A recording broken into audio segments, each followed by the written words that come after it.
Okay, could we rise? Yep.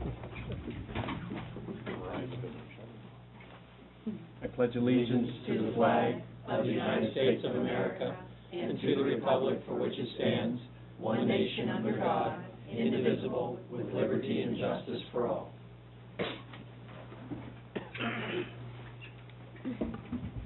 Thank you for coming out on a wonderful night. Could we have the roll call, please? Mrs. Fryrick? Here. Mr. Posnow? Here. Mr. Robinson? Here. Mr. Sanders? Here. Mr. Scalette? Here. Ms. Schrader? Here. Mr. Sears? Here. Mr. Toman? Here. Mr. Watt? Here. Reminder, please silence your cell phones during the meeting. And all comments and questions will be addressed to the President.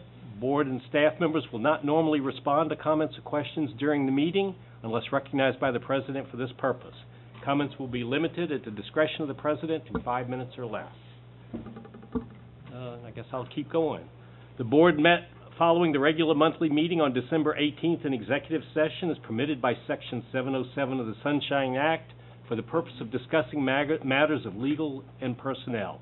No official action was taken. Superintendent updates? Oh, okay, Yeah. the search. Yeah. We do actually. For the search, the search has begun. It's underway. Resumes are arriving. We will be meeting over the next few weeks to establish the search and selection criteria. We'll be meeting with the CCIU.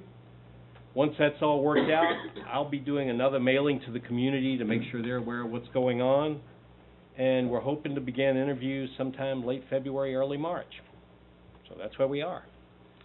The board and committee meetings are posted and linked online. And briefly, I sent out something over the holidays where I was thinking about board goals. And I shared them with everybody. And we don't have to do anything tonight. I'll pass out a copy of them again. And what I'd like you to think about is what's not there, and also within what's there, how are we going to measure it? What are the KPMs going to be? And I think it's important for us to have goals that give both the administration something to look to and something for us to look back to measure success. Did I have enough of them? We need another one? And that's all I will say. I'd love to hear comments, either by email or maybe we can talk about it next time. And with that, I will turn it over to Dr. Redding. Okay. We're going to start off tonight with our affiliate report, our Dollars for Scholars. And tonight we have the treasurer of the organization here, Stephanie Sullivan, to provide an overview of that organization for us. Stephanie, thank you. Thank you so much, and thanks. I'm not going to do this. No, we're recording. Oh, you need me to? Okay, then I'm too tall. I'm too short. Okay. Thank you for inviting Dollars for Scholars to present our organization. As introduced, I'm Stephanie Sullivan. I'm the current treasurer of Dollars for Scholars. I've been a board member since 2010 and have served the organization in several executive capacities. I'm happy to share our work with the board, and Happy New Year's to everyone, and congratulations and welcome to new board members. York Suburban Dollars for Scholars chapter was founded in 1998, for those of you who don't know. Our mission is to provide financial assistance for eligible York Suburban students to continue their education and ultimately to help them become responsible, dependent, capable community citizens and leaders. We provide scholarships to students. This is what we do. To date, we've supported 127 students with $405,000 in funding. Renewable scholarships allow us to support our graduates over the full college career. 76% of the scholarships that we give are in this renewable category. We're committed to trying to take funds that we have through our affiliate relationships and match them so that we can have that renewable every year. With these renewed awards, we support about 20 to 25 students annually. In the early years, we were very aggressive fundraisers in the York community, and we were able to establish an endowment fund with the York County Community Foundation. We also connected with Scholarship America to become the York Suburban chapter of the National Dollars for Scholars Network, which provides us both with built-in standards and scholarship guidance. as well as tax filing for our as part of our membership. We coordinate with the guidance office to promote our scholarships. Our scholarship chair is reaching out to families of seniors right now. Surprise, sometimes the parents are more interested in the scholarship opportunities than the students are. Scholarship applications are now done entirely online through a portal that Scholarship America has set up for all of its chapters. It's a secure website furthering the transparency of scholarship review. Applications are scored along a very objective criteria. 50% of the total applicant score reflects financial need, which comes from the FAFSA. The other 50% comes from scholastic merit and general activities, work experience, and general merit. Board members are involved in the scoring as well as community members. Applicants are in the system as an unnamed number, and the scoring rubric is set from Scholarship America. So it's a very unbiased process. We don't even know. When I was president, I didn't even know until I was handed the list of the names from the scholarship chair and had to present them at awards night. That's when I knew who the people were we were supporting. We're administered by a board of 16 volunteers who are community and business leaders, parents, grandparents, school board members, coaches, educators. 2 of our board members have been with us since the beginning, which we find a very rich opportunity and connects us to the history of the organization. Board membership's open and voluntary, and we welcome new members at any time. Beyond board leadership, we welcome volunteers to participate in scholarship review in March and April, as well as special events as the Battle of the Buildings, which takes place every other year. And we hope to reach out more to the community in anticipation of our 20th anniversary. The July 2018, June 2019 year is our 20th year, and we look forward to celebrating this milestone with the suburban community. We currently hold an endowment of just over $420,000 managed by the York County Community Foundation. Further, we have an additional $148,000 in fund monies that are held at the Community Foundation but reserved for York suburban students. So it's not on our, it's not on our ledger, but it's in theirs. So that's assets of $568,000. We'll be setting up another named scholarship this year, increasing that by another $25,000. The interest on these endowed funds allows us to have steady resources to fund our scholarships each year. We're regularly supported by the York suburban community through United Way payroll deductions, York suburban payroll deductions, donations in honor of retirees, in memoriam of former staff and employees, direct contributions, retired employee funds, and named funds. Every other year, Bob proceeds support Dollars for Scholars. So those are our main activities. If you have any questions, happy to answer them. Annual draw from your principal, how much do you? It runs about 25 to 30,000. Sorry, I was saying 27. Some of that is again from funds that, because we're at the Community Foundation, we have access to funds they hold that may or may not be for suburban students. Right? They could be for York County, and so we often put forth our students to compete in those, and we get those as well. So the check from the Community Foundation includes those funds as well. Yeah. Right. To clarify that, then, so it isn't just, if I can use the word compete, which I realize is not necessarily the best choice of words, but that's the only one I'm coming up with right now. Okay. So our students compete, so to speak, with other students in the county for some of the monies. The York Community Foundation, because we hold money there, we are eligible to put forth our students. It's an additional network that we have access to because of our membership at the Community Foundation. It allows us the opportunity to put forth our students for funds that they manage outside of the money they manage for us, and outside of the money that's earmarked for suburban students. So it's an additional. So does the family know that they're applying for that kind of scholarship? You're not applying for, the only thing you're applying for is filling out the Dollars for Scholars application. Okay. You don't apply for a particular named scholarship. You're applying for Dollars for Scholars. Yeah. And with that means that the 50% of financial need through the FAFSA kind of has to be present. And as a board, we talk about this back and forth. So for anything that's going to be attached to Dollars for Scholars, there's going to be that financial need.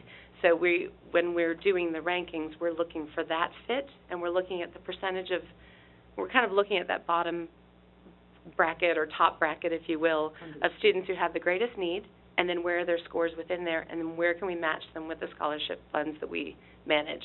Some have strict limitations around have to be majoring in music, have to be going into education. And so we have to look at that part of the application to make the marriage of the applicant with what we have available.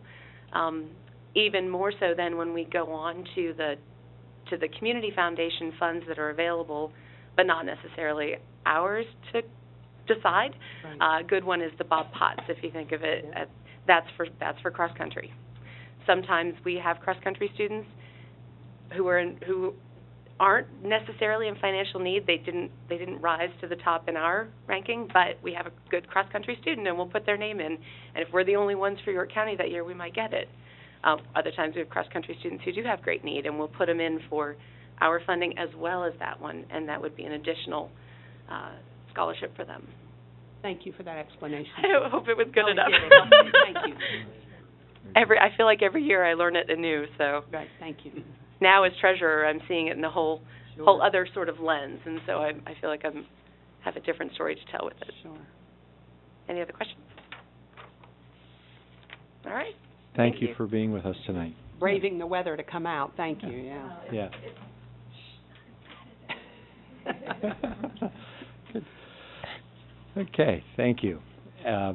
Next on the agenda, I wanted to, this is the time slot of the year where the superintendent is charged with providing a state of the district, and purpose of that certainly is to lay some groundwork of what has been accomplished and tie in with the budget presentation we're going to hear later. But I put a couple slides together here just to highlight some of the things that I've seen and information to share that, again, will be part of our public documents for this meeting, so people can share that.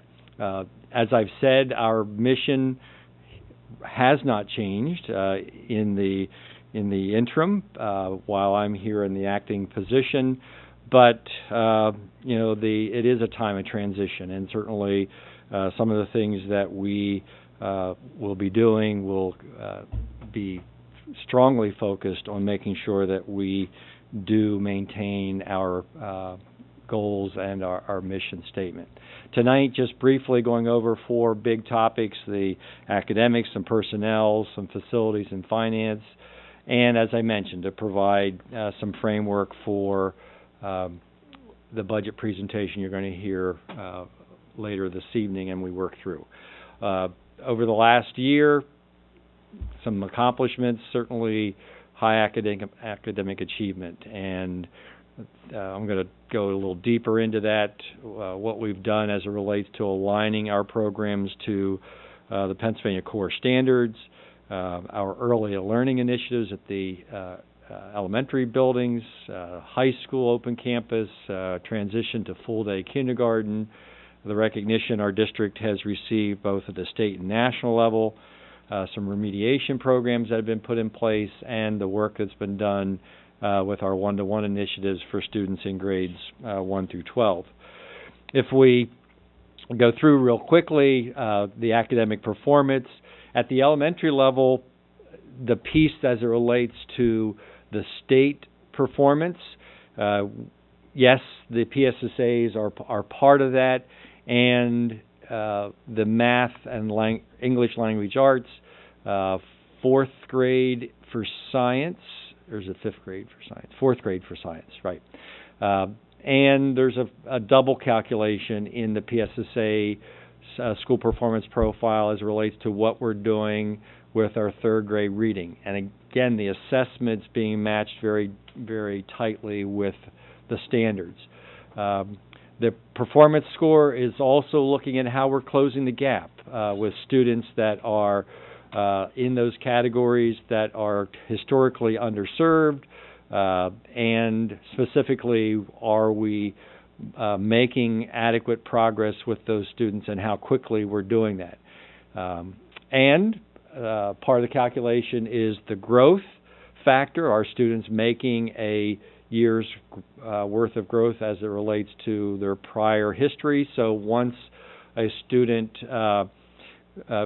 takes the third grade assessments, there begins a track record and a state system of matching their scores and doing those calculations for growth. And the state now has a number of years of data on individual student performance to be able to, with high level of confidence, do the growth calculations.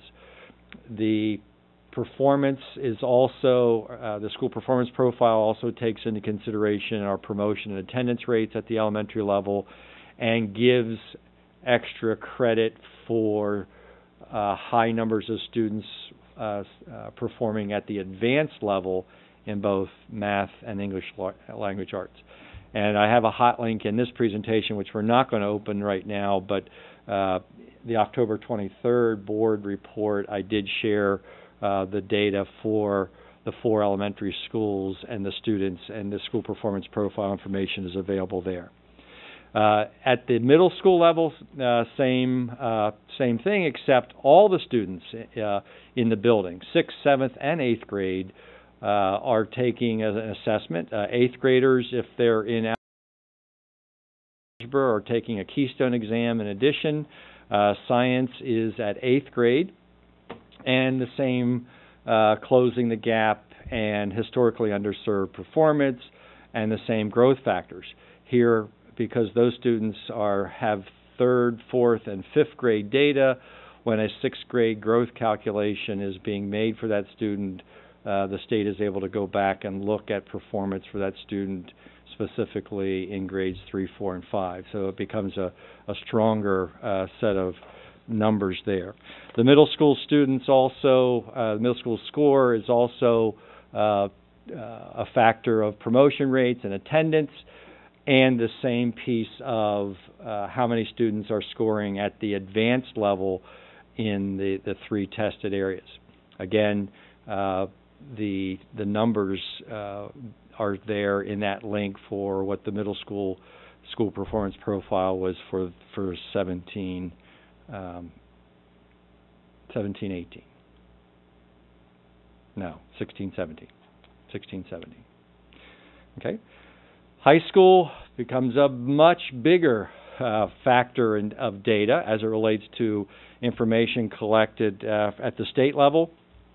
It is specifically Keystone exams, and depending on when those students take the Keystone exams, and some of them take it once and are done if they score proficient or advanced. There are opportunities for retakes of Keystone exams, and our school programs provide a opportunity for students to do remediation prior to doing the retest. The calculation is based on the best score, so there's no penalty for a student retaking the test. It's when they are in 11th grade, their scores are used in the calculation. So a student may take a Keystone exam as a 9th grader, but their score doesn't go into the calculation until that cohort is in 11th grade. And our students at Suburban High School have done very well in the Keystone exams. There's also a factor for students who are taking, here it's called industry standards, the students at the Career and Tech Center who take NOCTI exams. If those students were attributed to York Suburban High School and were here as a part-time student and here as one of ours, their scores would be part of our calculation. We have an insignificant number of scores in that category that enter into our high school performance category because we don't have students taking that competency assessment. The number of students taking the SATs is a factor, and the growth and closing the gap is also a factor. And you throw in the next set of data, it's the number of students who are taking advanced placement courses and the honors courses, so there's factors for that. There's a graduation cohort, there's attendance rate, PSAT performance, and extra credit for number of students who are advanced in the Keystones and scoring 3 or higher on the advanced placement, which we do have. If you remember, again, at that October 23rd report, Dr. Ellis had provided information on the performance of our students taking the advanced placement. So all of those factors come into the school performance profile score, and those numbers, again, were shared on October 23rd.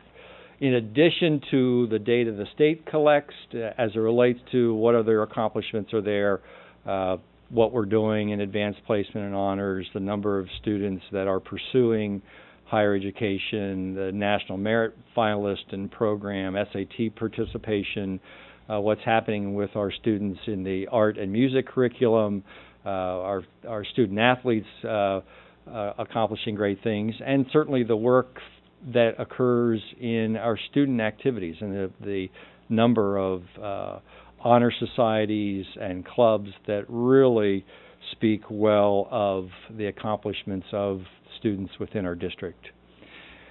Transitioning into a new type of formula, certainly components will be there when the state changes over in 18-19 school year to a new school performance index, which they're going to call the Future Ready Index.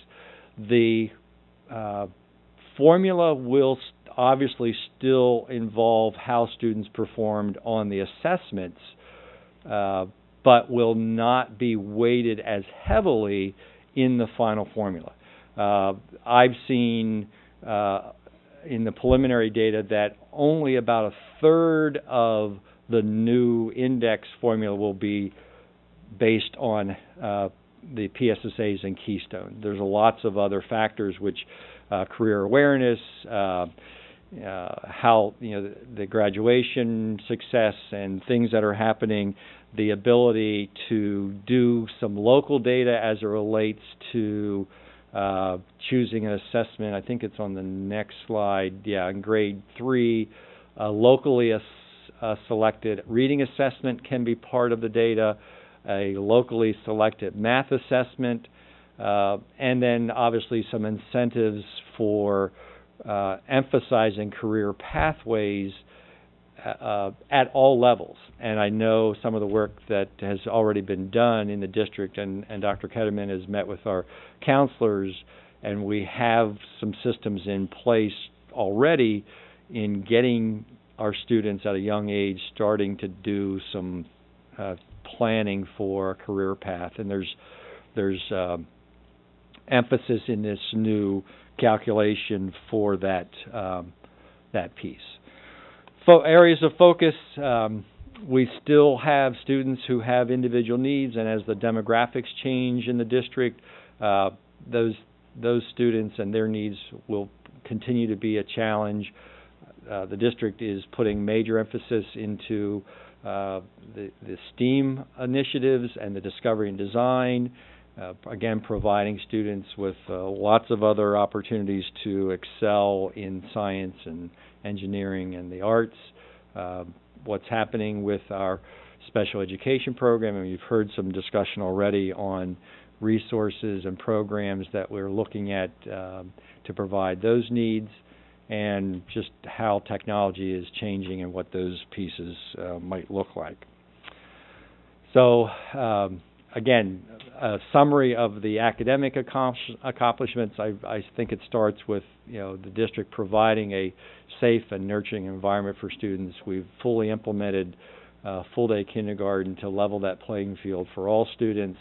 The implementation of a K-2 autistic support program already, partnerships that we've had with PA Comprehensive Behavioral Health, what has been done in discovery and design and STEAM, a a new mixed category special education class with emotional support and learning support.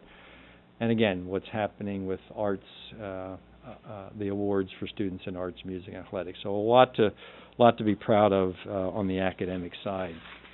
On the personnel side, accomplishments, the addition of teaching positions to support the full-day kindergarten, and the contract with the Teachers Association as big accomplishments thus far on the personnel side. Items that we need to be looking at and are actively looking to work on yet this school year, the contract with the support personnel, obviously the leadership transitions. We have done some work with the Pennsylvania School Boards Association in reviewing our job descriptions and some salary information, and the battle for staff shortages. And I don't have the exact numbers, but in a span of 3 or 4 years, the number of students in Pennsylvania getting teaching certificates went from like 16,000 down to 6,000. So there are fewer people out there with teaching degrees that can fill those teaching and the sub positions. So that obviously continues to be a challenge for all districts. On the personnel side, as we go through the rest of this year, John reported on our work with the superintendent's vacancy, and as soon as that new person is on board to get the process rolling for an assistant or what that position looks like, we are talking very deeply in our budget preparation about the need for reclassifying a position into a human resource director. We shared already some discussion about autistic support. We're looking at some math support teaching positions where there's been a concern soon after I arrived on some of our elementary class size and what we do there. And we have the retirements and resignations that obviously play into what happens personnel-wise. On the facilities, during 16-17, here's a list of things that Mr. Gerling provided, and you've seen on a number of lists of the types of things that were accomplished in 16-17 as it relates to facility improvements. And this year in 17-18, another list of items that have shown up on the capital plan that have been discussed, and some of them are well on their way to being accomplished during this year. Others are in various stages of completion, but really centers around the capital plan that put together basically $15 million worth of projects that really could be identified over 5 years. And again, there's a list provided, and that information was the backbone for the parameters resolution that was passed in November to at least position the district for borrowing funds to support those capital improvements if the board moves forward to do so. So there's an extensive list of facility improvements, and I think it's a credit to our buildings and ground staff for conditions of facilities, but at some point, whenever facilities are being used extensively for the number of students that have gone through and the number of times, there is a point where things just wear out and need to be upgraded, and having a plan to do that certainly is important, and I think our capital plan does that. So implementing that 2016 feasibility study, looking deeper at programmatic modifications. Are there things that are being done in the programs at the middle school and the high school and the elementaries that should be looked at? Do those facilities still meet the needs to deliver programs? And that conversation also being part of the capital plan, but I don't know if it's been there as deep as it could be.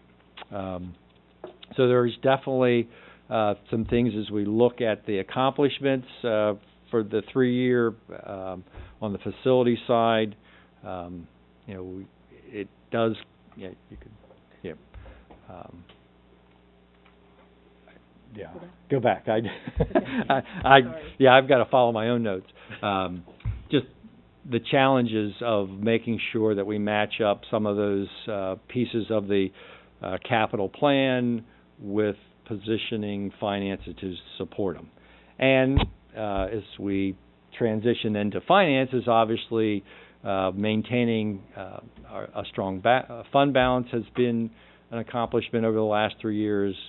We have stayed within the index and been under it. The working diligently to manage our charter school enrollment.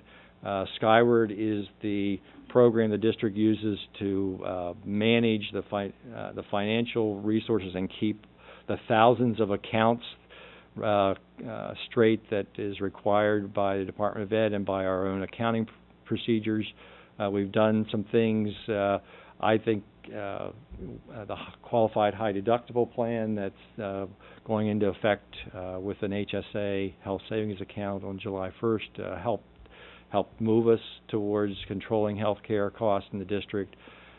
We were able to sign renewals on our transportation and food service contracts. So certainly there's been great progress over the last 3 years on that. Challenges ahead, there's still, what's happening to health care and how does that play out, especially as we make the transition possibly from the Lincoln Benefit Trust to some other vehicle. What happens with the state budget and the state finances meeting our mandates and regulations. And I'm not going to spend a whole lot of time because I'm yielding my time to Corrine to spend whatever she needs with the budget presentation to go into to detail with finance.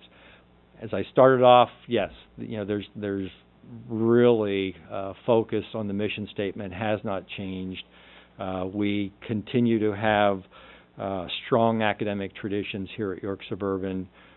We do greatly benefit from the leadership that we have in our administrative team and the potential as we're moving forward to hiring a new superintendent that we work with the board, that we work with the administrative staff and the community to really stay focused on that mission statement to educate, to challenge, and prepare students. So lots of great things accomplished and work to do in the transition, and I'm pleased to be part of that. Any questions before we move on? I do have a couple. Sure. I guess one of the things that bothers me the most about the student performance profile and probably the Future Ready Index is this business of closing the gap when you have a high-performing district. My sense is that we're penalized for that because we don't have as much of a gap to close, unless I'm misinterpreting the way that calculation's done. It is more difficult to make those points, but the calculation for the 7-year closing the gap process was set with increments that, in my opinion, were very attainable by individual districts. But if you're performing well, your gap is smaller, but it's still a challenge when you're looking at the underserved population and the students who historically are not already performing. We're not at 100% of our students performing at the proficient or advanced level in any category. So obviously there is work that we can be doing. Another is there any discussion about giving us a way to compare the SPP to this new index when it comes into effect? Or do we have a clean start?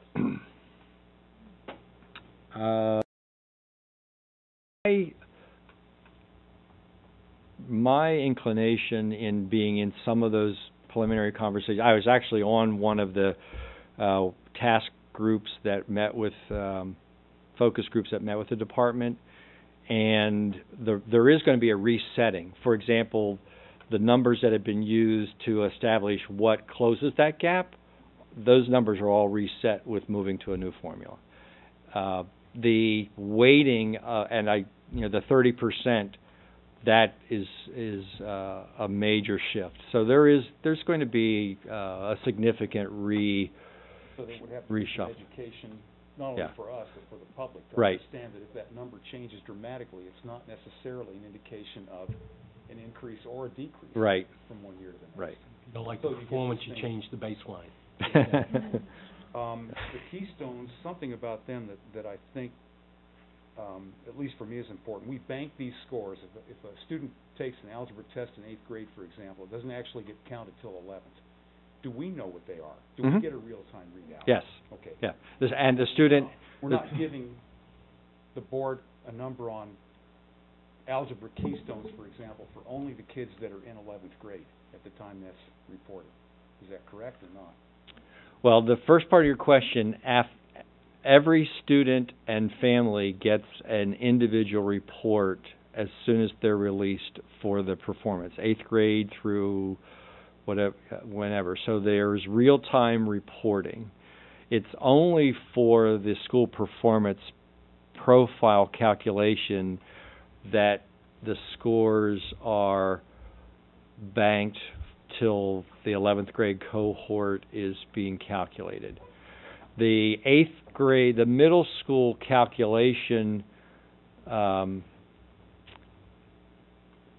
would be the exception in that there's an advantage, but there's no penalty for a student taking the Keystone. They're also taking the 8th grade PSSA in math. So, we sometimes get a double positive out of a student who performs well on that. Yeah, I've seen it. The Keystones don't actually get reported on the state website for anything other than 11th graders. Yeah.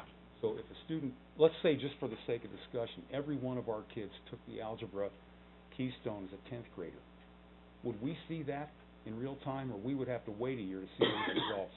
Right. You have to wait. I think that's a curiosity for us if we're trying to look at things in real time, to have to wait for a year. Or Well, longer. our teaching staff sees that. Yeah, but what about us? What about the public? Would it even matter?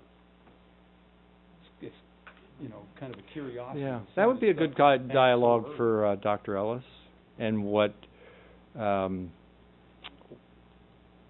what use of the data is being provided to our staff members and the feedback that they receive to make curriculum adjustments and to do due diligence to say, in the analysis, is there a standard that was not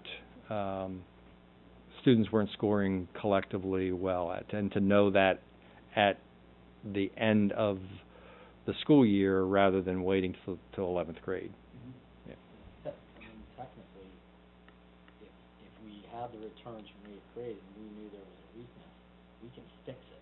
Yes. For the next 4 years. Yeah. Well, and what he's saying is the teachers and administrators do have access to that, so corrections can be made over the summer. Yeah. And we can fix it for that cohort. Yes. Not Yes. just the next Yeah. 9th graders, we can fix it for the 9th graders and the 10th graders. Yeah. Mm-hmm. Mhm. Like early returns. Yeah. Vote again. We were watching it. Okay. Other questions? Yeah, I have a question. Okay. To what extent historically has York Suburban emphasized AP, IB, and college credit that you're aware of? And with the increased emphasis, are there any plans to reassess how York Suburban is delivering those specifically? Those factors have been part of the school performance profile for the last 5-6 years, so they're not new parts of the calculation. I can't answer specifically for York Suburban, but I know in my experience it has been an incentive to expand the offerings for advanced placement, and I've seen that happen here because it does, it helps kids, number one, because there's a nice network of colleges that accept advanced placement at the 4 and 5. So there's an incentive for the student, and then from the standpoint of comparing scores and looking at that does help the district.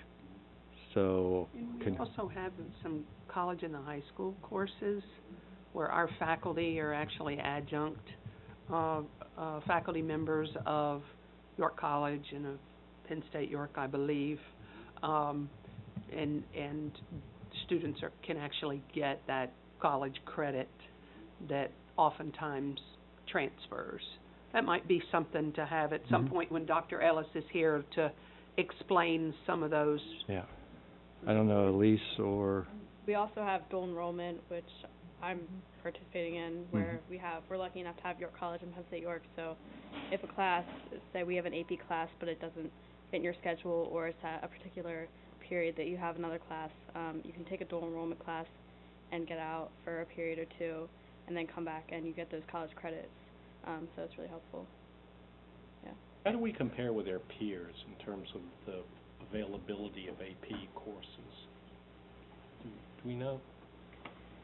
In terms of numbers offered? In terms of numbers offered and availability and times, because I know that a lot of times schedules prevent students from taking some AP courses here. Well, I can just share that during my tenure on the board, the number of AP offerings has really increased over the last, 5 or 6 years? Yeah, it's been substantial. We're always very hesitant to do it because it's a small school population. The more offerings you have, you cut that population down and down. Now, if you talk to the students who are taking AP, they want more AP classes, but they don't understand that teaching 5 students in an AP course is not something we can do on a week. You know what I'm saying? That it just keeps cutting that population down and down, chopping it up more and more, kind of thing. And I don't know if you're aware, there's only one school in Orlando that offers the IB program, and that's the regional charter school. That's actually based on the IB program starting in kindergarten. You don't have to do it if you go there. You can opt out of it, but 11th and 12th grade it becomes the way of life for you. That's what you do, and then you take you do your project, and it is sent internationally to be graded and so forth and so on. But I don't know. Of course, they only have 3 or 4 grades now. That's kind they're up to 8th grade. They're up to 7th or 8th grade. They're working on 8th grade, and they're heading into the high school next year. And so therefore, they're going to get to that first class now, whether they're actually, see how many of them are actually going to participate in the International Baccalaureate program. And I know this because I was there when it was founded, sitting on that board. So it's kind of interesting to see how that has evolved and where it will actually go 2 years from now when that first class really hits the decision class. Philosophically, the expansion of advanced placement and college and high school is really about adding value to the high school experience, to give students an opportunity to make that transition while they're still here and not just be filling their schedule with study halls and this thing. So certainly when Dr. Alice is here in the meeting would be a good conversation to expand.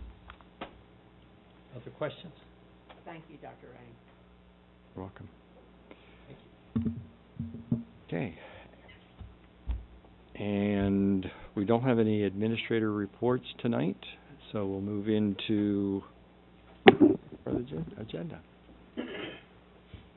Okay, first item is a motion item. The administration recommends board approval to purchase the Reading Wonders 2017 by McGraw-Hill Education as the English Language Arts program for grades K to 5 for a total cost of $326,988.69.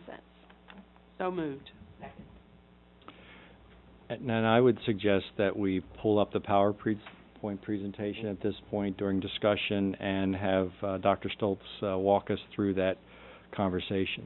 All right. Well, thank you for inviting me back. I did this pretty much the same presentation, but now we have some new board members, so this is a way of letting you know our process. So I'm going to kind of go this way.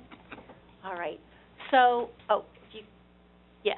Okay, so 10 years ago, we made a big change in the way we taught language arts here.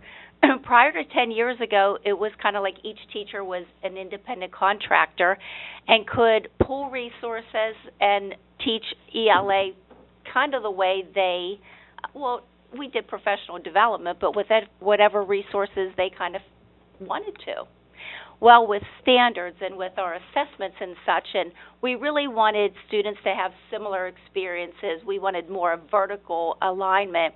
10 years ago, we made the big decision to purchase Storytown, which was a Houghton Mifflin, which then merged with Harcourt program. So for the past 10 years, we've been using Storytown as our ELA program K through 5 with success. But it is 10 years old. Storytown is not Common Core aligned, and Common Core over those 10 years has gone through 2 revisions. So the teachers have been making the tweaks along the way. They've been adding nonfiction. They've been increasing the rigor of the types of questions. So we've been making patches along the way. The tech pieces that go along with Storytown are no longer available after this year, but they are 10-year-old tech pieces, so along the way the teachers have been searching. There's a lot out there now and have been creating their own resources. But again, we're looking forward to some new bells and whistles in terms of what technology can bring our students, especially now that you heard our students have the technology one-to-one from first grade up through. So we are really looking for a program that it assures, nice vertical alignment and common learning, assessment, and curriculum for all students. So, of course, all staff is important in this decision. So we worked over the summer in creating a survey, and on the first day that the students came back, or the teachers came back, they took a survey. Part of our survey was to get their thoughts on Storytown, because part of it was, again, as I said, 10 years ago, it was a huge change. So I was very curious, and back 10 years ago, I was the language arts coordinator. So now I still have pieces of that. As an elementary principal, it's really my passion.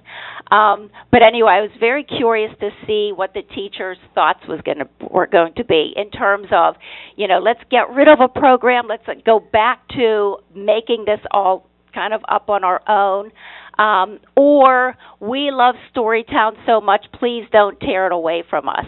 But really what came back was neither extreme. In other words, this is the life that we live now, but in terms of what were they looking for in terms of a new program, you can read down through this slide and the next slide. They're looking for good, authentic text pieces for our students to be reading. They're looking for the rigor that goes along with the Common Core. Of course, they want it to be Common Core aligned. The nice mix of fiction and nonfiction. And if you go to the next slide, and all of these we had to assure from our language arts, focus that it really fits under the essentials of reading. From the National Reading Panel, there are these pillars. We need a strong phonemic awareness, instructional framework, phonics, the fluency, vocabulary, and with those pieces, comprehension. As you know, there is no reading without the comprehension piece.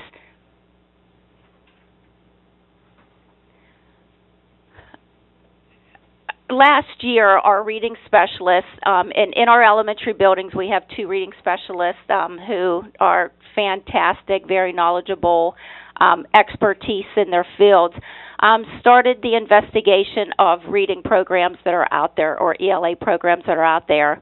And then in the fall, they went to our state reading convention and were really charged with rubbing elbows and really digging deeply into those programs worth investigating. And these are the ones that it was narrowed down to.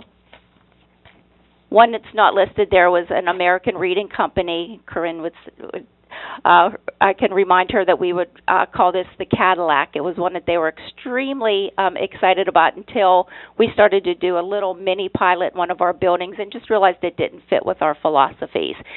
So we narrowed down to this list of programs worth investigating. And we have a language arts committee, which consists of a volunteer teacher or two per grade.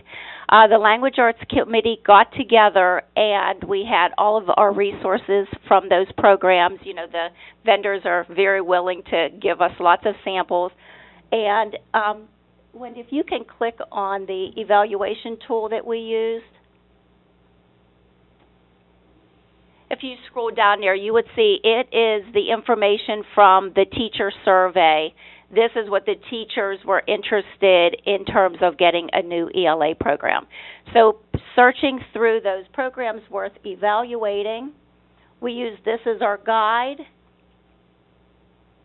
looking to see whether it was evident or not or unsure. Use that as a bit of a rubric. And then what we were planning on doing originally in our thinking was that we were going to bring our two top programs back for a full vendor presentation.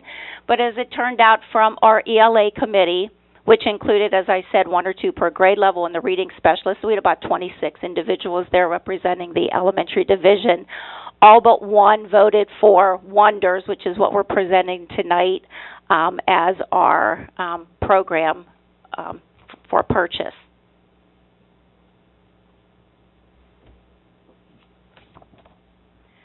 So to review, it was back last year where the reading specialists were the ones that were doing a lot of the reading and a lot of the evaluating in order to narrow down our choices.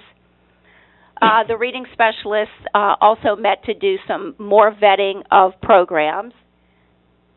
The ELA committee met and using our checklist did closer vetting of those programs. We ended up bringing it down to the presentation. They did about a 2-hour presentation where we got to see a lot of the tech pieces, the interactivity, the assessment pieces that can be used. And then it was, you know, unless anybody was feeling like we need to put the brakes on this, I believe we all left quite enthusiastically because for, 10 years, we're just really excited. And a board presentation for hopefully a positive vote this evening. We have local districts that we'd like to visit to see this in action, particularly the pieces not only for the classroom but the intervention pieces, the ELA pieces, the learning support pieces, so that we're seeing a real coherent program, again, for all students within our classrooms. And we're looking actually in this spring to do a mini type of presentation for our students and then start with our professional development this summer, possibly a flex day for the beginning of the school year so that they're Our elementary teachers are the type that honestly we have these programs sitting in our buildings right now, and I keep saying stop because right now they're like wanting to start pulling resources and start making things and creating. They're the type that they go gangbusters. So anyway, I share with you my enthusiasm, which I believe represents our elementary division for the Wonders program. Oh, I have to get into pricing. I'm sorry. That's never think of that piece, but that's a huge piece. So the Wonders resources for the K through 5 implementation, as I was saying, these are resources for the regular classroom teachers, K through 5, learning support, reading support, and ELL. They have a really strong ELL connection, which those of you that have been around the table have heard Laura Gordon, our ELL teacher. She's uberly excited about this. So in kindergarten, the pricing works per classroom. Kindergarten is always different in terms of the resources, the big books, the manipulatives and such. So that is priced per classroom, where in grades 1 through 5, it's priced per student, which is actually pretty nice in terms of the flexibility that it gives us when our classroom numbers change. So we were looking at 230 as we're looking at those bubbles that go through our buildings. Our vendor, based on a request from Corrine, priced it out in terms of the print materials, the digital components, and professional development, a reduced shipping and handling for the price of $327,000 approximately for this purchase. And I believe that is the last slide. Thank you. Questions? Alan? Okay, I have two. One, you said something about visiting classrooms in areas who are using it. Mm-hmm. Do you think that's something you should do before you purchase this program? Or Well, have you done it on a limited basis? our reading specialists have done it, and more so through communication and through there's particular things that we are curious about, and more so it has to do with those intervention pieces. The program itself isn't a drastic change from what we're currently doing. So in terms of, be it the whole group instruction or the guided reading instruction, we see that in terms of the materials. It's more of those, the intervention pieces, the ELL pieces. That's more of what we'd like to see in action. Dylan, $327,000, was that budgeted for 17-18 or 18-19? It's in 18-19. It's in 18-19, so we're going to get this and pay it like on July 7th, so to speak, is what we're going to do. That's the plan, yes. The plan, okay. And as Mike says, it's interesting, it costs us more to ship it than to do the professional development. Yeah. I would gladly have you pay me $16,000. I'll go pick it up. Yeah. Yeah. I know, it's awful, and that's reduced. Big time. Now, are there really I'm sorry. Are there really upgrades or as part of this package or digital components or even some of the other components? The digital component is for 6 years. And that's what we were finding with most of the programs that I think everyone that we looked at, that the online, the digital components are for 6 years. Yes. I'd like to go back more to this pilot question. I don't think, or at least it doesn't sound like it's been piloted that thoroughly by our teachers. I feel like you've kind of glossed over it. And we're making a wholesale reading change here, even though you just said we're not, but it sounds like we are because this is somehow core compliant. Why isn't was there a secondary Storytown option? In other words, did they continue on with it? That's the first question. Second question is, was there an option to pilot it with a certain percentage of the classrooms for a year and then go full in? I mean, this seems like a pretty dramatic shift. Third question would be, if we're doing this, and when were we given notice that they weren't going to support this anymore? It seems like we're kind of doing this at the 11th hour. Okay, so so first of all, Storytown's upgrade has been upgraded twice, and it's called Journeys.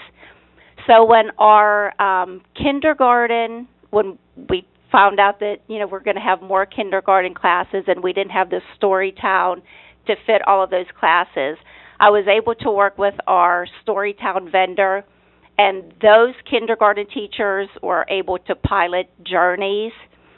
And we have talked to other districts. We looked at some of the ratings of Journeys, and it just wasn't rated that high. As you saw, it was one of the ones that was vetted. So we certainly looked at that very closely. In terms of piloting, 10 years ago, when we went from, as I said, everyone was kind of doing their own thing, to a core reading program, we did do a full-year pilot. This, while it's different, it really isn't drastic. The way that we're going to teach reading, we're still going to teach reading. Whole group, small group, individual group, same with writing. It's just our teachers are very much aware of the Common Core standards, so it's not like these standards are new to them. It's just that the assessments and those patches that we've been doing along the way are now more spelled out for us. So for that, we did not do a pilot. We didn't feel that we needed to do a pilot.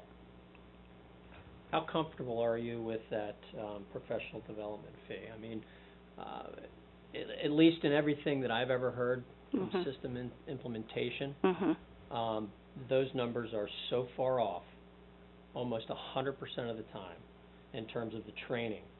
I know they're saying $11,000 and it's a new system implementation, but what happens when you have new people come in 2 years down the line, 3 years down the line? I mean, is that a soft number? Is that a fixed fee for 6 years? We get unlimited training? How does that work? I don't know really, but I don't know the numbers. What I know is that we typically do our own professional development. When it's reading, we typically use our own reading specialist. If it's math, we usually use our own math specialist. So I see using those folks to help us more so with the layout of the program and the working of the tech pieces. In terms of teaching children to read, we use our own experts within our district. But the 11,000, I have nothing to compare that. I don't really know. They are sending trainers here. Oh, I'm sorry. Yeah, yes. There are days, and they gave us a certain number of days that we would be entitled to. They will send a trainer here. That's really an initial training.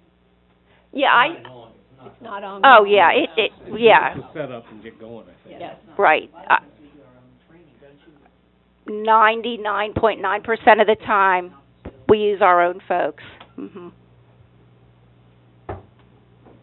Other questions? Yeah. Go ahead. Yeah, on the investment side, I think you answered part of that. Storytown essentially is sunsetted at 10 years. Pardon me? Storytown sunsets at 10 years, and we're at the end of the line, correct? The tech pieces are no longer available. The tech pieces. Now, you said, I think, just a second ago, that Wonders is a 6-year tech piece. So are we really now talking about a 6-year program, not a 10-year program? Well, I think you can re-up on to extend your tech. Do you have any idea what that fee is going to be? I have no idea. We re-up Storytown, though, right? Pardon me? We re-up Storytown. We never paid for the tech for Storytown, and that's what I believe that they have just extended the gratis of the Storytown because we're nice to the rep. I mean, I have back in the books, that was something that they had given us as gratis. You know, when you look back over the last 10 to 15 years, the shift is almost 100% to digital content now. Now, we may have hard copy, and I think we will with this program. It's very dependent on hard copy. Yeah, when we're talking... Tech pieces, are they considered supplemental or are they necessary? Can you run the program without them? Oh, well, okay, so I'm a book person, so when I'm, with reading and writing, we want the books in kids' hands, but in terms of if we're talking about the phonics pieces and some of the spelling, some of that, to be able to do that practice and the supplement on their tablet, doing some of the interactive pieces on the smart board. For those children that we want the exposure to the on-grade level text, but they can't read it to themselves, but they can listen to it being read to them fluently.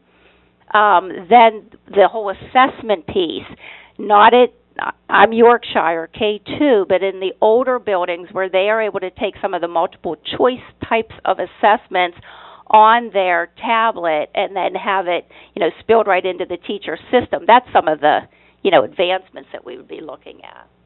And I think they're necessary. I'm concerned that it's a 6-year contract period, and I'd sure like to know what the follow-on price would be 7 years from now, or 6 years from now, when we have to renew. Yeah, all of the ones that we had looked at were 6-year programs in terms of the tech. Because when I'm thinking, what might tech be like in year 7? It's hard to predict. You stated that Storytown was 2 Mhm. You didn't even call it Storytown. Mhm. Journeys. It was Journeys, both new revisions. So it was Storytown, then Journeys 1 and Journeys 2. Journeys with 2 different publishing dates. The tech piece is dead. Mhm. Dead in less than 6 years. Mhm. Well, They all right. replaced it with the next program already. That's why it's a 6-year program. You wouldn't be able to re-up, or there'd be no point to re-upping it. What is our actual? They've already moved on probably So twice. what's the life cycle of this program? 5. It's max 6. They'll support it for the 6. Don't count on ever being. You're not going to be able to re-up. And from a technology point of view, anything more than that's. Well, how can you predict? I think that's a valid point. How can you predict what technology is going to be? I mean, just the fact that that's an option, that a child can hear the story being read to them, and there are the supplemental things that a child can do at home that parents can work with them on, and those kinds of things, and we just don't know what they'll be. I get that. An example, if they have a story that has to do with the Titanic, for example, a tech piece would be on the smart board where it's linking to actual footage of the Titanic. So, those are some examples. That's an example. The question is, are we talking about a 6-year investment here? Is that the number that we should be thinking about? $327,000 will cover a 6-year investment. That's what I think. I said, yeah. 6 years. Right. I think you're thinking Good. 6. Yeah.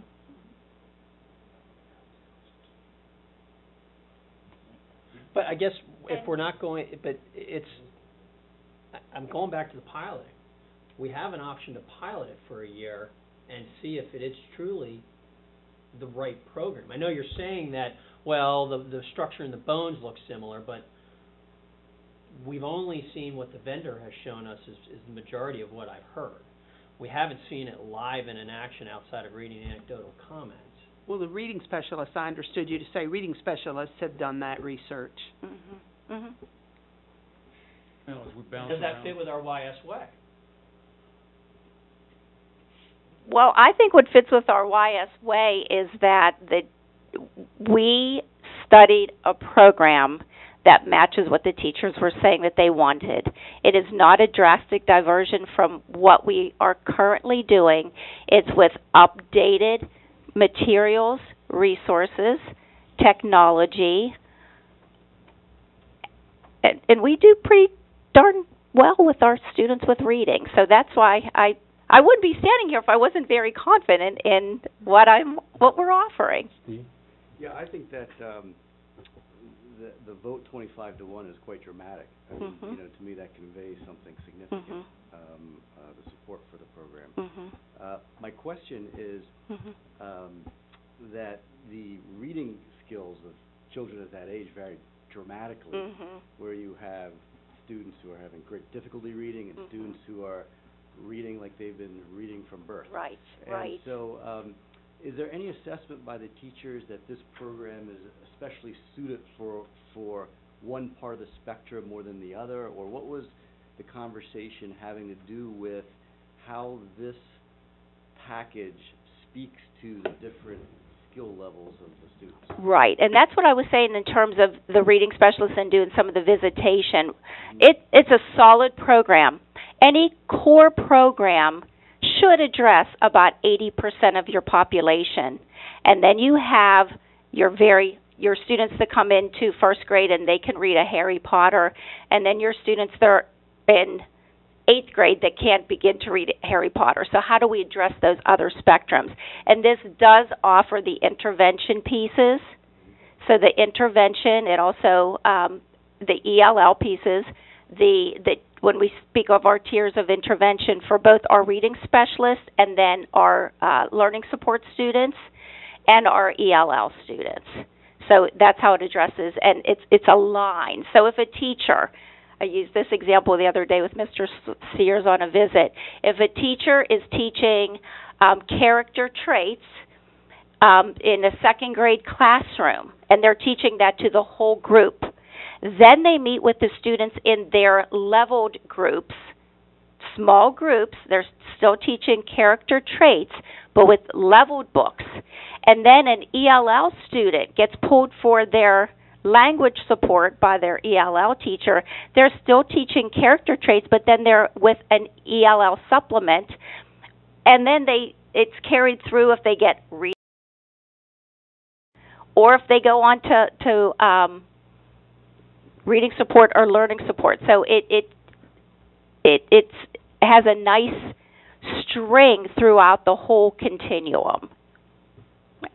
Hopefully that answered your question. Thank you. Others?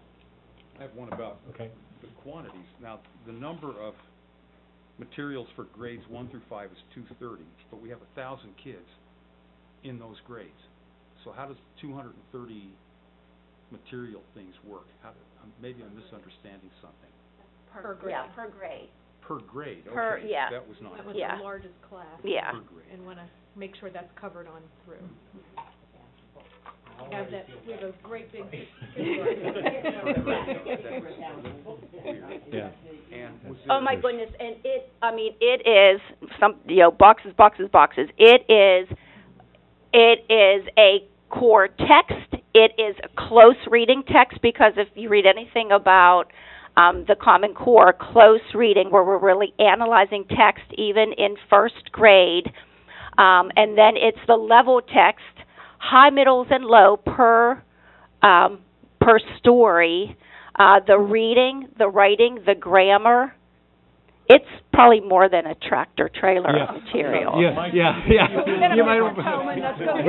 But I'll drive the other truck if I could split that with you, for sure. 230 complete sets per grade? Yes. It's student sets per grade. Yes. So that would assume that every student needs every level of support. Nope. No. So, I'm sorry, that got very loud. For a story, when we're talking about those leveled sets, it's usually a 6-pack. So if there's a story that we're reading, I'll use the Jacques Cousteau story. There would be a high, middle, low, and an EL support, and usually 6 text per one of those level divisions. So if you had 20 kids in the class, you wouldn't have 20 of each of those. You have 20 of the core, and then 20 of 6 the core, of the levels. 6 of each of the levels. And if Indian Rock needs a couple more, then, East York is going to share. And then besides that, for those of you that have been in the buildings, at the elementary levels, then we have leveled book rooms. Because we know in an elementary classroom, there's more than a high, a middle, a low. So our teachers use assessments, and then we have a whole book room for those kids that aren't quite the high, middle, and low. Are there consumables with this program? There are consumables. They can either be printed off, or they can be, in the first year, they're given to us as part of that package. Consumables, as part of that package. And then we can make the decision if we want to print off our own copies or do it digitally. I would imagine, especially in the older grades, they'll probably do more of it on their, I keep saying tablet, but what do I mean to say? Chromebook, thank you. So does that mean there's essentially no cost of consumables going forward? No. Depends on whether you want to make copies. Well, that's a thing to weigh off. No purchase consumables. Don't have to buy any workbooks. Yes, you do. Right? Some of the lower grades. If we choose to do the consumable. In the past, we didn't. In the past, we photocopied. Okay. Now, if I used Everyday Math as an example, they decide to go the consumable route. So there is a reoccurring cost, potential for a reoccurring cost. No. Right, and And I always thought that would be something that's really worth investigating, the price of the printing off versus the consumable. Yeah, 'cause printing's not free. Mm-mm, no, it's not. What other York County districts use the program? CV, I had this written down, Bermudian Springs, and these are the ones that our reading specialists have been in communication with. Did I say Hanover? Yeah, CV. Where's Russell? CV meaning Conewaga Valley. Yeah. Not Conestoga Valley. Is that where Dr. Greenholt? Or Cumberland Valley. Yes. Where's Dr. Greenholt? Yes. Yeah. Mm-hmm. It is Yeah. Conestoga. Mm-hmm. It's Conewaga Valley in New Oxford. Well, I guess the $64 million question is, what would be the impact of a one-year delay? So I think you've answered it in principle, but if we had to go with, stay with Storytown for one more year, what would that create in way of problems? I don't know that it would create anything at our level. Tech doesn't make as big of an impact. I heard from the 3 through 5 more of a concern with the technology being pulled out. It's an opportunity lost. Yeah. Loss of opportunity. Other questions? Fran, can we have an individual vote, please? Waited till you coughed to call on you. Yeah. Posnell, Yes? Sears, No. Sanders, No. Fryrick, Yes. Schrader, Yes. Gillette, Yes. Robinson, Yes. Toman, Watts. Yes. Thank you. John, Thank you, Dr. Stoltz. just to say thank you to Dr. Stoltz.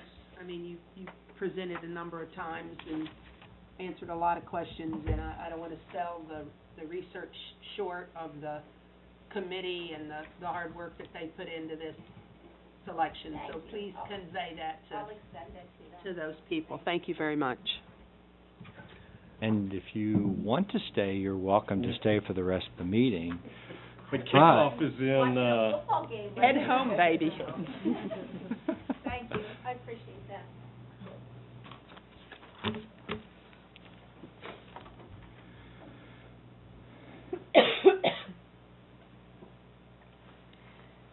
Okay, the next items on the agenda under the business office report would be recommended for approval at the January 22nd meeting.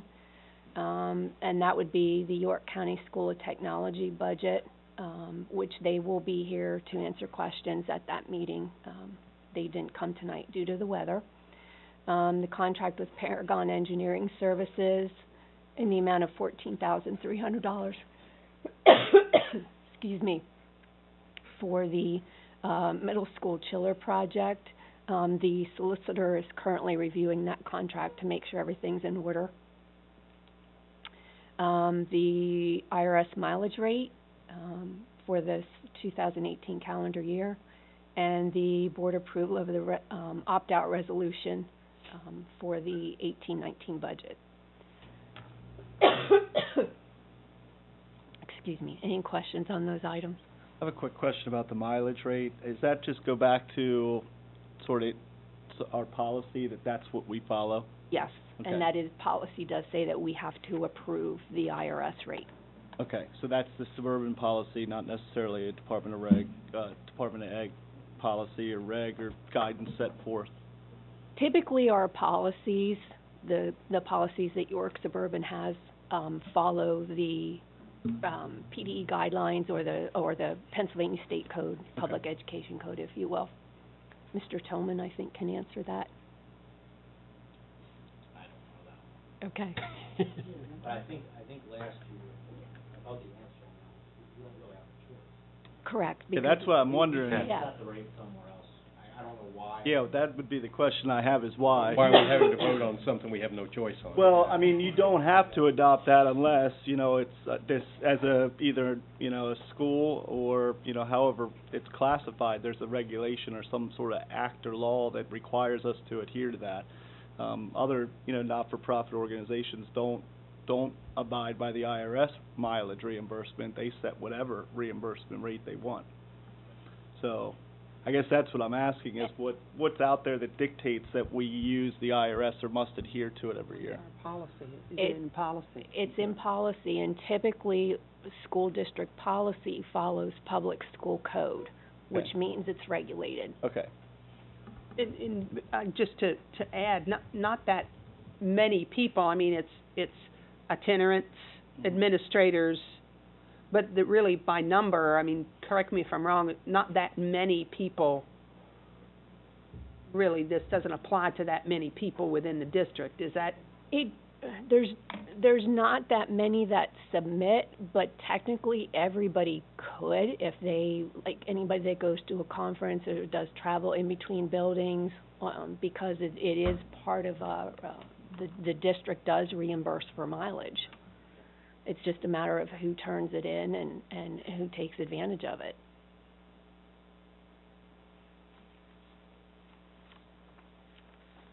Anything else?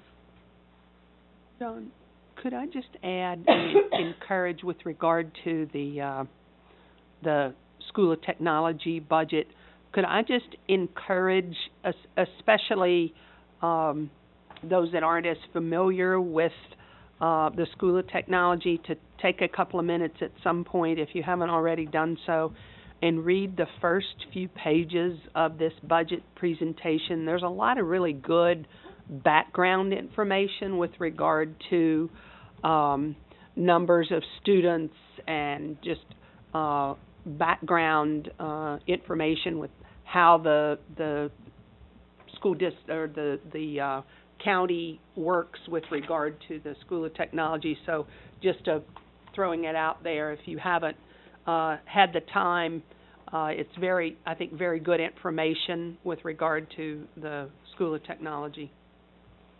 Okay. Okay.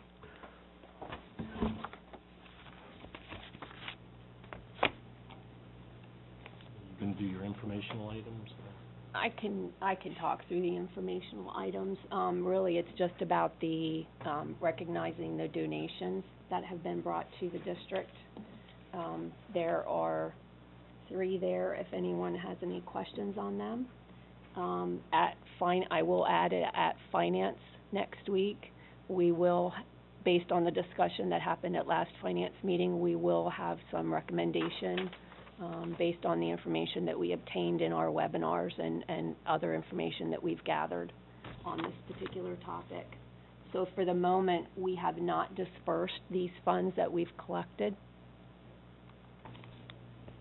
Ms. Atkinson. All right, so mini-thon. No. Oh, no. Oh, my budget presentation. Oh, okay. Where'd it go? It's not, oh, there it is, okay. It's not even linked. It's not linked yet. Not linked yet, but everybody has a handout. Okay, Yeah. that's why the handout. It was Yes. hot off the press. Basically, it's the same as what we've done in the past, or what I've done in the past. So I'll just go through this with you this evening. Our current enrollment is at 3,252 for the 17-18 year. That's as of October 1. That is up compared to what we've been the last few years, and you'll continue to see the numbers go up. James, this will be available tomorrow online. So that's and those ADM numbers, those are what we have to report to PDE every year. That's why enrollment has, child accounting is an important part, and especially now that the state has put the formula back into place for basic ed funding, it's really important that we do keep a really good track on our enrollment.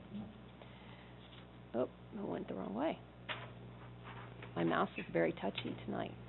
Okay, so first we're going to talk about revenue. You'll see our revenue history goes back to 2010-11. At that time, we started at a $46 million revenue budget. All of those numbers are audited through 2016-17. for 2018-19, at the moment, we're projecting a revenue budget of about $55 million.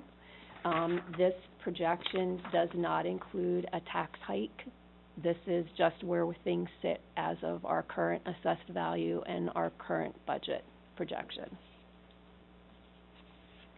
So we have basically three types of revenue sources. We have local, state, and federal.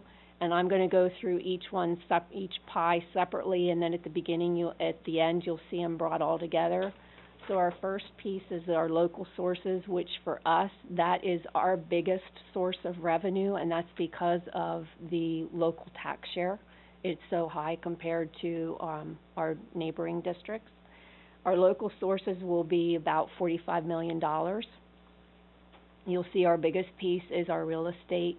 Our next piece is our earned income taxes, and we are actually projecting an increase in that from $3 million to $3.1. I'm sorry, Ellen? No, I'm sorry. Okay.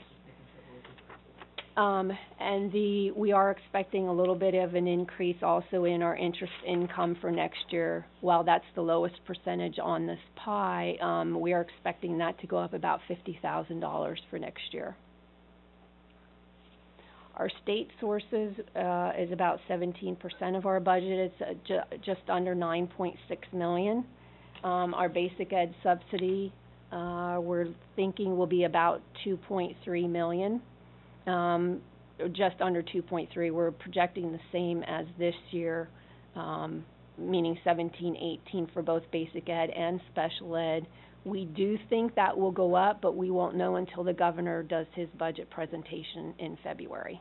And again, which I'll say several times throughout here, these numbers are all moving numbers from now until the board actually adopts the budget in May. We will constantly tune these numbers based on any particular data we get, any type of revenue change we see, an expense that we can cut, or reduction that we find. We'll keep fine-tuning this. Our retirement reimbursement is our highest one. That we're projecting that right now to be about $4.1 million. That retirement reimbursement for the new board members, that is about half of what our retirement expense is. We get reimbursed about half from the state. Same with Social Security. Social Security will be about $925,000 as of right now. Then our federal sources, actually it's even less than 1%, but you can't put zero. We get $473,000 in federal money, and that has been pretty stable, if you will, or standard over the last 3 years. Title I being our most, which is $393,000, so that is the bulk of our money. We do have one other source that's in the 9,000s when you look at their revenue reports, and it is called other revenue. We very rarely have anything there. If we do, it involves bond issue proceeds or refinancing, transfers from other funds, which is almost never, or sale of fixed assets. If we would sell something that we no longer have a use for, but someone's interested in buying it, that's where you'll see that. But generally, we don't budget for anything there because we're not planning for anything. So if I put the pies together, this is kind of what they look like, and that's comparing 18-19 to 17-18, and it is not a typo. The percentages are exactly the same when it comes to our revenue right now. Any questions on the revenue? Okay. So what's impacting the revenue in 18-19? First of all, as I mentioned before, there is no increase in the taxes currently in this. Our assessed value has gone up slightly from when we did our 17-18 budget. Our mill right now would bring us about $1,736,000 versus a mill last year brought us about $1,721,000. So there's about a $15,000 increase per mill. Okay? Our collection rate is at 96.5. Current year's collection rate is at 97. As we continue through finance and continue through the budget process, that is one of the things we'll discuss. Does it need to be 96.5 or does it need to be 97? And part of that is appeals and how they settled out and that type of discussion. Interest earnings, as I said, is up $50,000, and our earned income is up. So that's what's impacting the revenue under the local source. Under the state sources, as I mentioned, basic ed, special ed, we're keeping at the rates that we currently know. Even though there's the formula in place, the fact that our enrollment continues to go up, you can see the trend over the 3 years, we know that we will get some type of increase. We just don't know how much. The fact that our free and reduced numbers are increasing is also another piece that we know will increase our funding. So those numbers definitely will change once we see the governor's budget, because they'll have it worked out there and they'll run the formula through that and give us our numbers. Retirement reimbursement, that's up basically because the retirement contribution, the employer rate goes up, our expense goes up, so our revenue goes up.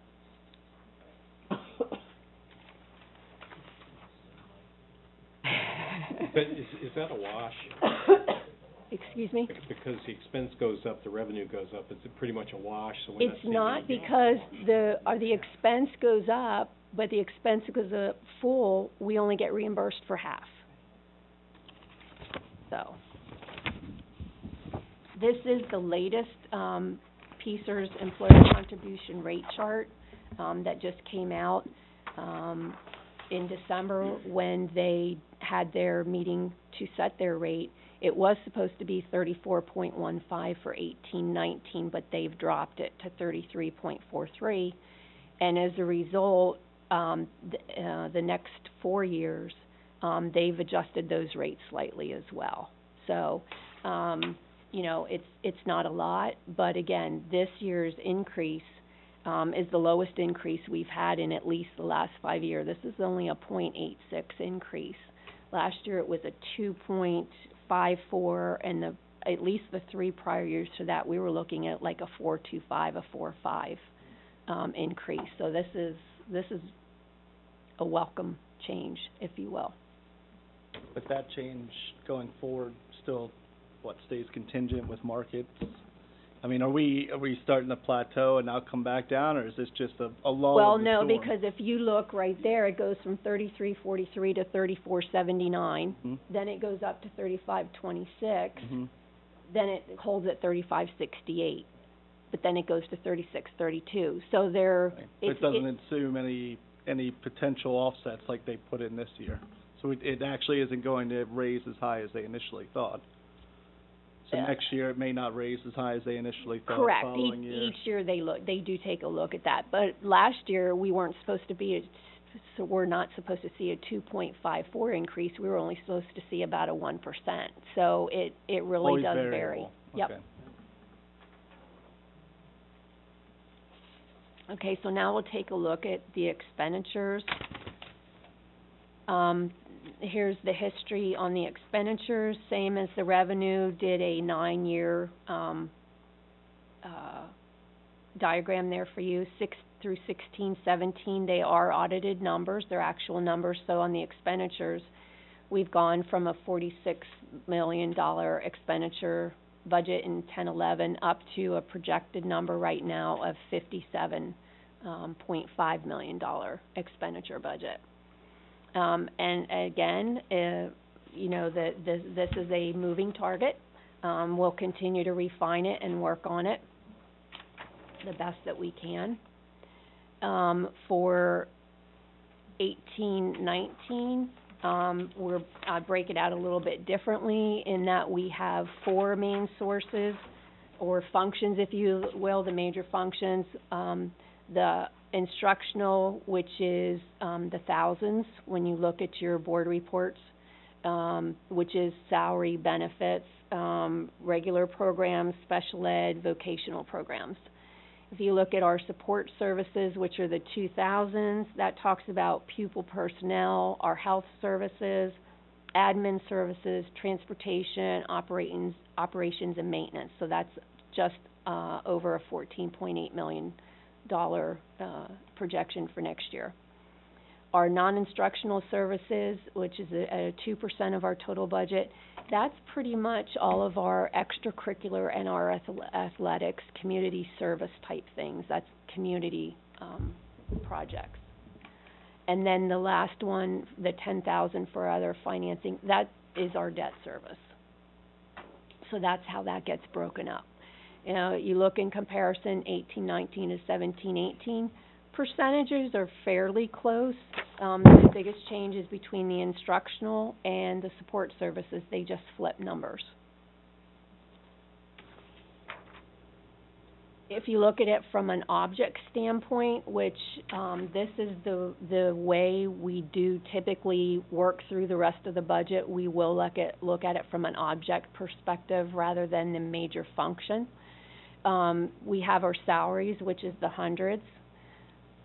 The 200, which is the benefits, that's the next biggest piece at 26% of our budget. That's our Social Security, retirement, our insurances. Just our Social Security and retirement alone, you're looking at about $11 million of that total expenditure. So that's where the majority of the money goes for in the benefits. If we move over then to the 300, which is the professional services, our biggest expense there is our IU services. Right now we're looking at approximately a $3 million cost for our IU. So that's the majority of that object. Our 400 object, which is our property services, that does take care of our water and sewer, which is about $49,000. It also handles the majority of our repairs and maintenance for the district. That's a little over $400,000. And then our copier and printer leases are in that category, and so are our equipment rentals. If we look at the 500 object, which is our other services, that takes care of our VOTEC, or York County Career Tech Center. That's just under $800,000. Our charter and cyber school tuition, 500 is our all of our tuitions. Right now we're looking at just under a $1.6 million expense for that. Our transportation is in there. That's about $2.2 million. And then we have some of our insurances that fall in there. Again, we have other tuitions in there. Another tuition that is starting to creep up for us is our alternative ed schools, our alternative ed placements, our detention centers, and our private residential. We're looking at right now about a $400,000 expense in that area. Then we go up to 600, which is supplies. That also is textbooks. It also is our utilities, natural gas, and electric. Our textbooks are in there as well. And some of our tech supplies. Our biggest expense in there right now is our books. We're looking at a $700,000 expense in there for our textbooks for this year. The next expense would be our electric and natural gas. That's about a $600,000 expense. If you go to our property and equipment, nothing really outstanding there. It's pretty even as far as our old equipment, new equipment.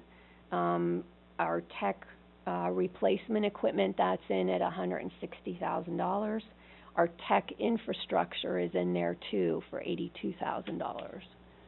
And I mention that because, as you'll see when we get near the end, there is an alternative to look at with some of this, how we do structure some of this stuff. $800 for other objects. That's pretty much the bulk of that is the interest on our debt. That's just under $1.1 million. And then we have our memberships, both staff and student that come into there. That's just under $100,000. And the other piece in there is, right now, there's a budgetary reserve in there for $200,000. And last, again, is the other financing, which is, that really is our debt service.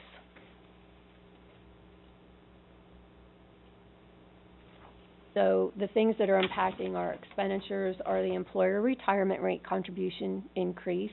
That's an additional $358,000 based on the percentage increase, contribution rate increase, rather. Healthcare costs are impact in here because for 17-18, we chose to take holidays. Taking holidays just avoided paying the expense. We still have the expense, so as if you remember, the sitting board members, if you remember, that was the conversation we had, is we took the holidays in 17-18, but just like any other year in the past when we did the holidays, when I start the budget process over, that full expense is in there. So that's why healthcare cost is an issue, because that expense is back in. But the other piece to that is the health savings account has not been taken into consideration nor the highly qualified deductible plan. So all of that needs to work out in this yet. Charter and cyber schools, that cost is a definite increase. We need to take a look at that again. While our students have come down, our costs have gone up, so we have to kind of take a look at that. Our new curriculum textbook, again, that was in there. And the 2 new positions that we've talked about briefly in one conversation or another is the behavioral specialist and the human resource director. So those are currently in there. Any questions on expenditures? Okay, so this slide pretty much takes those 2-bar charts I showed you for revenue and expenditure and brings them into comparison and shows that we're currently looking at a 2.4 gap, which is what I had explained back in December. So this is just a graphical way to show where that gap is, and again, this will be a work in progress, but that's our number that we are officially starting at, is 2.4. This is a tax increase chart.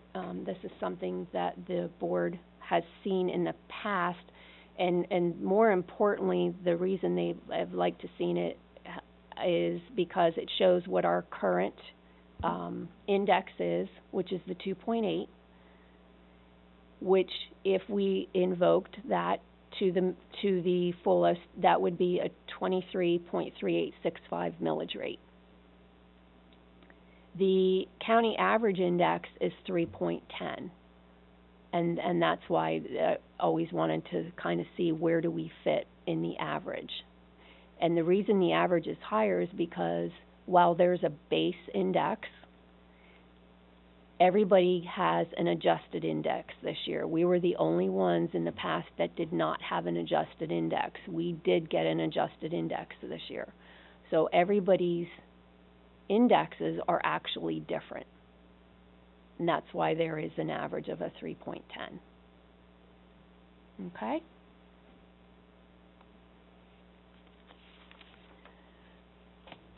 So these are currently things that are under administrative review as far as we look at working through the budget process. We are looking at conference and travel, supplies, the charter school tuition, as I mentioned, staffing, contracted services, and utilities.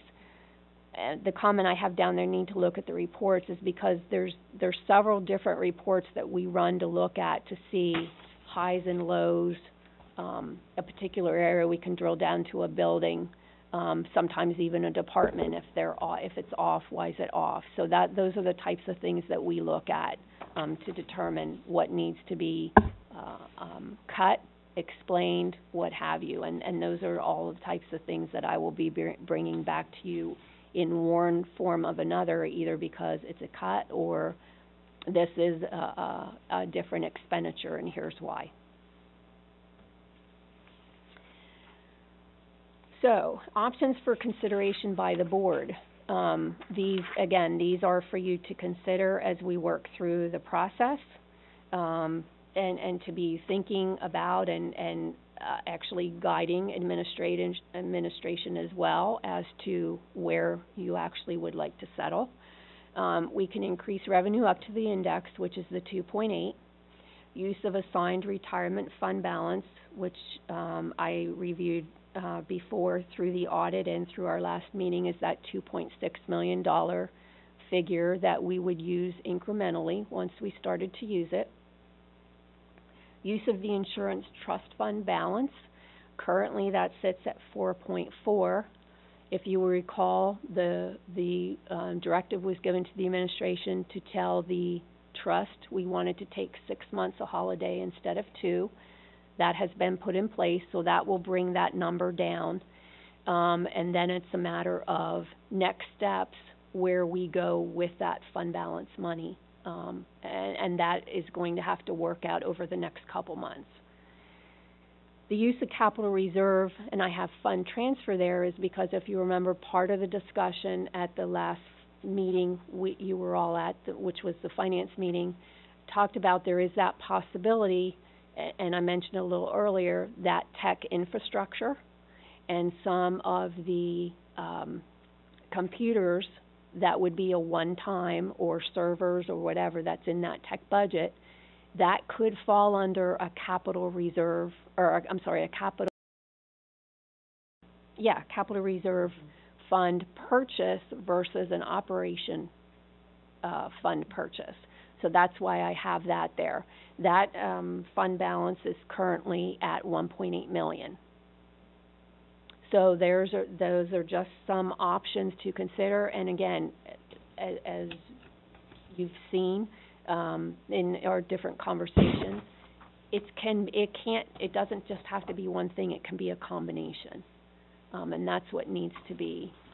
That's why I lay them all out there, because we do have the ability to use combinations. And just a reminder that this year we are going to be using, or projecting to use, $923,000 of fund balance to balance the 17-18 budget. And that is on top of the 3.9 that we already have unassigned. So we do have options. And just a little bit of history then. This is our millage history over the last 12 years. We've kind of been up and down a little, 2.1 in 14-15, 1.9 15-16, the 2.4 in 16-17, and a 1.5 in 17-18. Mr. Posnow's very proud of that. So, there's definitely things we can do.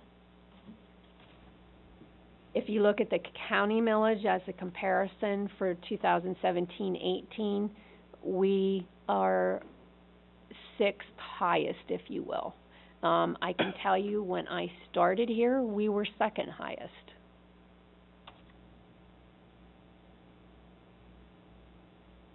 And again, this will be on the web tomorrow, so you can look. I know some of these are small, but I thought if you wanted to write notes, it was easier to at least assign it to a slide, and then when you see it in big print, you'll know.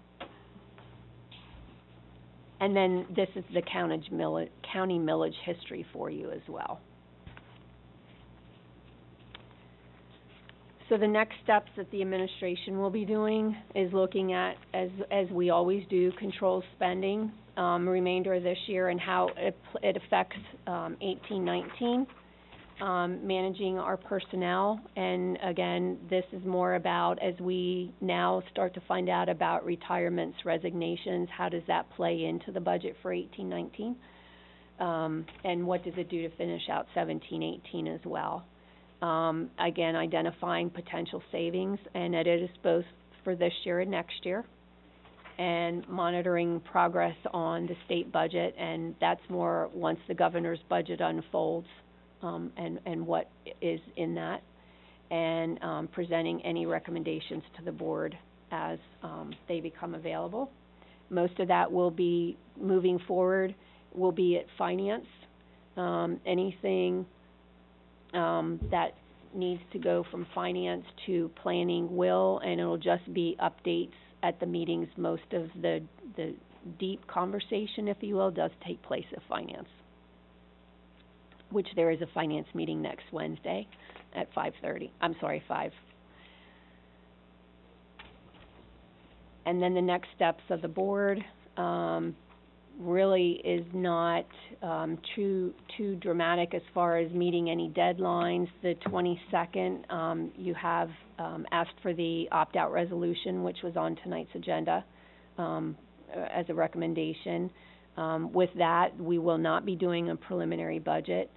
Then February and March, and even April, it's just about looking at what administration brings, giving feedback as far as what you want to do, and moving forward to, so that we can have a budget for you to adopt in May.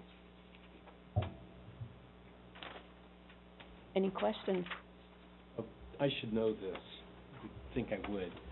How far above the 5% baseline is their fund balance now? What's their fund balance percentage? I believe right now we're at 7. I was thinking 7 something. Yeah, I'm sorry, I remembered, I did have that at the finance meeting. I think it's 7.1. I will verify that, and I'll send that out via email tomorrow.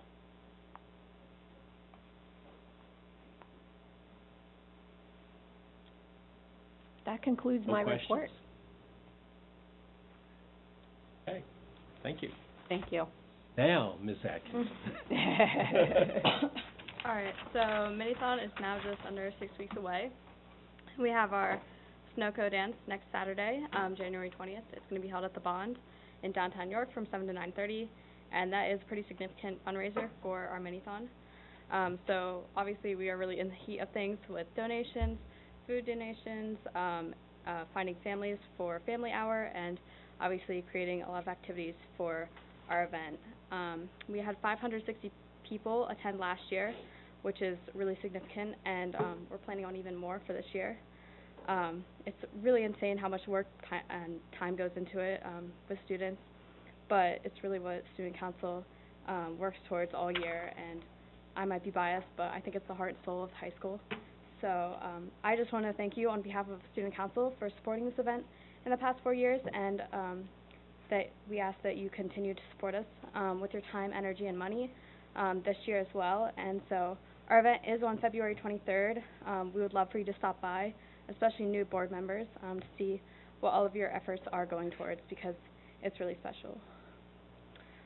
Then on Saturday, 102 students, family members, and staff were that are all part of the music program at the high school went to see Phantom of the Opera on Broadway. It was a really cool event.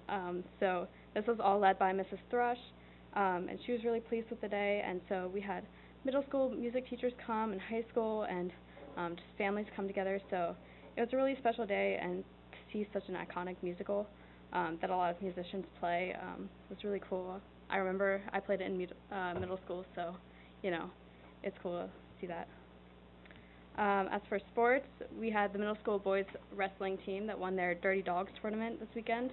Allie Reinecker was in the running for Play of the Week last week, and the boys cross country team All-Stars came out last week, and no surprise, 3 out of 5 were York Suburban. So it was Bryce Ohl, Jarrett Rudensky, and Josh Kerr. And then the girls basketball team is doing really well. They had a tough loss against Solenko last week, but the swim team is also doing really well. And I believe the boys they lost one of their meets, and the girls lost 2, but they were both out of division, so we're good for that. And then students are now practicing for the musical. Auditions are over, and so the cast and pit and stage crew, everyone's now putting in their efforts for that. And the end of the marking period is now on Wednesday. What's going to be Friday? Weather is crazy. So it's on Wednesdays for middle school and high school, so obviously last-minute grades are going in, and we're anticipating that. So that's the conclusion of my report. Thank you. When's the musical? I believe it's the first weekend of March. I'll double-check, but yeah. That's correct. Okay. Committee reports. Mr. Robinson, Personnel. Thank you, Mr. President.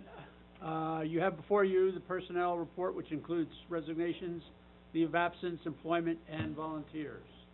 Would any board member like any of these items considered separately, or are there any questions on any of these items? If not, the chair moves approval of the below-mentioned items. Second. Do you have a second? I have a question. You have a question? I have a question. The resignation, are we going to be replacing those people? Yes, Yes. yes, and yes. Yep. Okay, Yes. thank you. Any other questions? This will be considered a unanimous roll call vote unless I hear votes to the contrary. Hearing none, motion passes. And just a reminder, the Personnel Committee is meeting tomorrow afternoon. All are welcome for an action-packed, fun-filled agenda. Thank you. You have the link to the Lincoln Intermediate Unit posted. Ms. Fryer, York Adams Academy. Can we backtrack a little Yes. under additional committees and just say Sure. facilities is meeting on Wednesday at 4:30. Okay. Here.